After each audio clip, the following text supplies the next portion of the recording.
Տիկին Ավանեսյան, առողջապահության ընդհանուր համակարգի ներդրման 100-րդ օրն է, բայց այս ընթացքում կրկին քննադատություններ կան, կրկին բժիշկներ կան, որոնք բողոքում են, որ բավականին շատ խնդիրներ կան եւ առաջնային է համարվում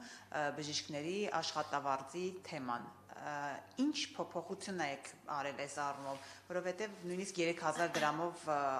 աշխատավարձ ստացող բժիշկների մասին են դեռևս խոսում համակարգի ներդրումից հետո։ Ինձ թվում է ձեր տեղեկատվությունը մի փոքր հնացած է, դուք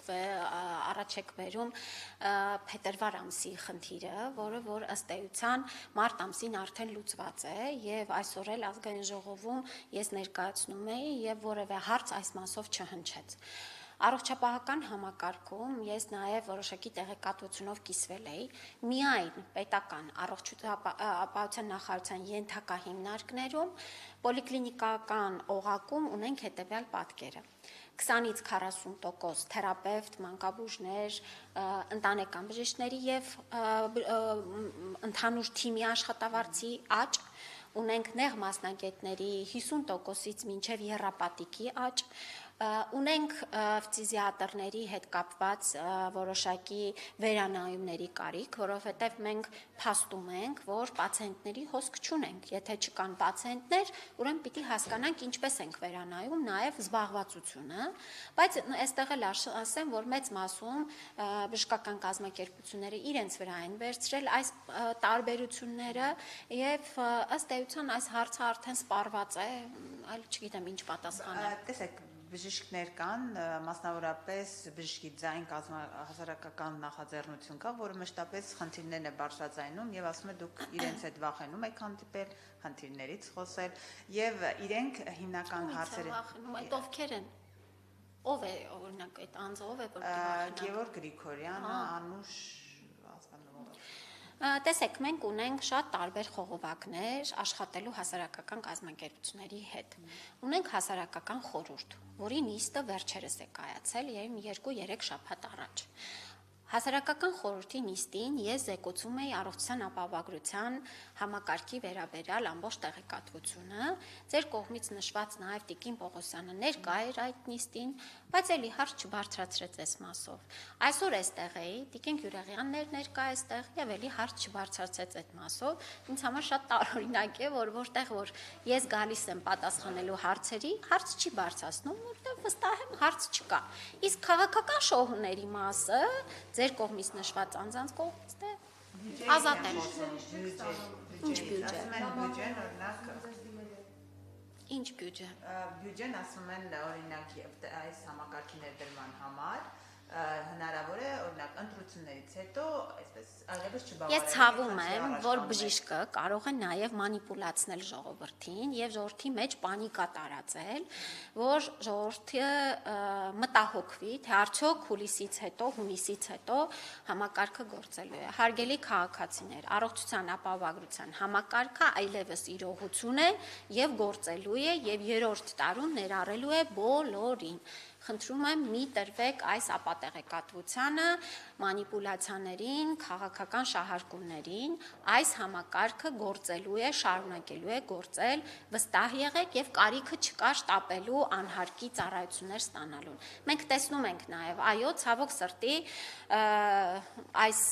ուրեմն շահարկումների արդյունքում մարդկանց մոտ մտահոգություններ են առաջանում եւ անհարկի ճնշում է առաջանում առողջապահական համակարգի վրա։ Ես խորհուրդ եմ տալիս զերծ մնալ նման գործելավոճից եւ իզուր տեղը մարդկանց նյարդերի վրա չխաղալ։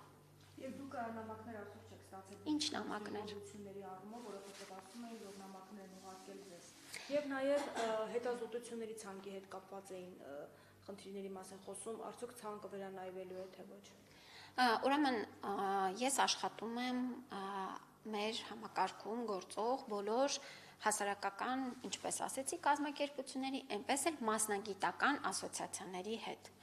Աշխատանքները շարունակվում են, բոլոր հանդիպումները տեղի են ունենում, քննարկումները շահագրգիռ եւ ինձ հայտնի չի մեկ ասոցիացիա, որը որ ուզել է մեզ հետ հանդիպել եւ չի հանդիպել, չկա նման բան։ Շարունակելով հետազոտությունների կամ ծառայությունների ցանկի ընդլայնման մասով մենք այս պահին դեռ նման խնդիր չենք դնում մեր առջև, որովհետև ինչպես նաև ասեցի, պետք է գոնե 1 տարի ապահովագրական համակարգը գործի, որ մենք շատ ավելի հստակ պատկերացումներ ունենանք հաջորդի ֆինանսական նաև շրջանակների առումով։ Այն, որ մենք դիմելության կառավարման մասով, մեր բյուջետային շրջանակի մեջ մնալու մասով հիմա դրական իրավիճակ ունենք, չի նշանակում, որ կարող ենք շատ հեշտությամբ ընդլայնել ծառայությունների ցանկը։ Այստեղ պետք է շատ զգոն լինել։ Տիկին Ավանեսյան, եւ կուսակցական մի հարց, դուք ցուցակում, նախընտրական ցուցակում առաջին կինն եք եւ շատեր մոտ զարմանք է, թե ինչպես է ստացել, օրինակ 5 կուսակցական կանայք ավելի ցածր հորիզոնական է զբաղեցրել, քան դուք։ Ինչպես է այս վարկանիշը ձեզ այդպես ներկուսակցական վարկանիշը ինչի շնորհիվ է բարձրացել նման ձևով կտրուկ։ Այդ մի քիչ չեմ հասկանում, հինը ո՞րն է, նորը որ ամսաթվից հինն է, հին, որից հետո նոր։ 5 կուսակցականներ, դե դուք քաղաքացիական պայմանագրի անդամ եք դարձել ավելի ուշ, ճիշտ եմ ես։ 21-ից հետո եմ դարձել։ Այո։ Իսկ մինչ այդ կուսակցականները բավականին վերջին հորիզոնականներում են հայտնվել։ Ես կարծում եմ նման զարմանք չկա եւ կուսակցության շրջանակներում էլ ինձ նման զարմանք ականատես չեմ եղել, իսկ կներեք 8 տարի արդեն կառավարության անդամ եմ, կուսակցության ակտիվ անդամ եմ, քաղաքական անձ եմ, գործունեությունս եղել է հրապարակային եւ շատ այսպես ընդգծված քաղաքական առումով եւ ես շատ շնորհակալ եմ, որ իմ կուսակցական գործընկերները նման բարձր վստահության քվեի են ինձ արժանացրել, սա շատ մեծ պատիվ է եւ պատասխանատվություն է եւ ես շատ մեծ ուրեմն շեշտեմ պատասխանատվությամբ եմ վերաբերում այս դիրքին եւ ընդգծեմ, որ սա բացառիկ երևույթ էր, նման ներկուսակցական ընտրությունները եւ հենց ընտրությունները բացառում են հենց այս հարցերը։ Տեսեք, այլ կուսակցությունների ցուցակը այդպես էլ չհասկասանք ոնց ձևավորվեց, որտեղ, ում միջոցով եւ հարցերը այնտեղ պիտի առաջանան, ոչ թե երկփուլ 1 ամիս Քարոզարշավի տրամաբանությամբ թափանցիկ բաց ընտրությունների արդյունքում Փաշինյանի անձնական հովանավորությունն եք վայելում, դրանից է գուցե։ Եվ դա հասկանում են կուսակցականները, երևում է դա։ Ես ընդգծեմ, որ մեր կուսակցության ընտրությունները հենց բացառում են որևէ անձի ուրեմն ինչպես նշել հովանավորություն, նման բան չի կարող լինել, չկա ոչ վարչապետի կողմից եւ ոչ է այլ անձանց կողմից։ Շատ մրցակցային, բաց, կարևորագույն գործընթացով ենք անցել եւ նորից կրկնում եմ իմ շնորհակալությունն եմ հայտնում իմ գործընկերներին նման բարձր վստահության քվեի արժանացնելու համար։